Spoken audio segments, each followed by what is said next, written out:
Fast turns hot lots into homes.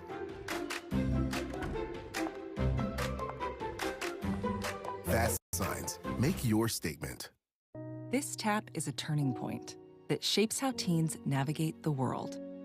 It's how they connect with their community, learn a new skill, and ignite their creativity. But the internet is vast, and with access to so many apps, parents should have a say in which apps their teens download. That's why Instagram wants to work with Congress to require parental approval wherever teens under 16 download apps. Here's why you should DuckDuckGo on all your devices. DuckDuckGo comes with a built-in search engine like Google, but private and doesn't spy on your searches. And DuckDuckGo lets you browse like Chrome, but it blocks cookies and creepy ads that follow you around from Google and other companies. And there's no catch. It's free. We make money from ads, but they don't follow you around. Join the millions of people taking back their privacy by downloading DuckDuckGo on all your devices today. I'm Evan Perez at the federal court in Washington, and this is CNN. Maybe your January has been dry, maybe damp. Anyway, this is the month of the year when a lot of people decide back on alcohol. So as we approach the end of dry January, CNN's Dr. Sanjay Gupta takes a look at current consensus on whether alcohol is good or bad for you and how much has changed over the years.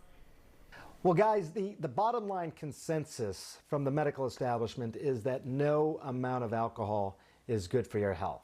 I know that's not necessarily what people want to hear, but what is interesting is if you look back over the last 100 years, you get a sense of how they arrived at this consensus. First of all, go back to about 1920 and take a look at this graph here.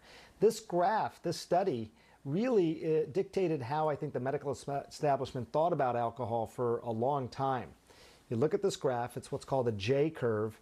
At the very left side of the screen, you see that people who did not drink at all, they seem to have sort of average mortality. But what was interesting is that when you started to add a little bit of alcohol into people's lives, mortality actually seemed to decrease and stayed low until about 2.5 drinks. And then it started to go up again. And that really gave this notion that a little bit of alcohol was maybe a good thing, could actually decrease mortality. And that stayed sort of the wisdom for several decades. It wasn't until the 1980s, really, when you started to get this idea that there was this association between alcohol and other things, like increase in certain cancers and strokes, things like that. In the early 90s, there was a lot of attention given to what is known as the French paradox. This idea that people who, in France, who ate high-fat diets and who smoked and didn't exercise a lot, still had lower mortality. Could it be the red wine? And a lot of people thought about that. But then over the last 10 years, guys, the wisdom really from the medical establishment has been, look, there's all these associations with things that are detrimental from alcohol. As of 5 years ago, this came out saying no amount of alcohol is good for your health.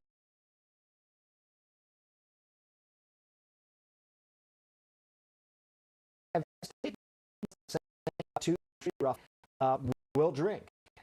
Some than others will drink. Only about a third of the country, roughly, is totally abstinent from alcohol. And as I said, that has not changed that much. Now, what is interesting... Yes, but of course... I'm not going to stop drinking. No, I mean, look, once a day, twice a day, sure, maybe you should cut back. But I mean, but,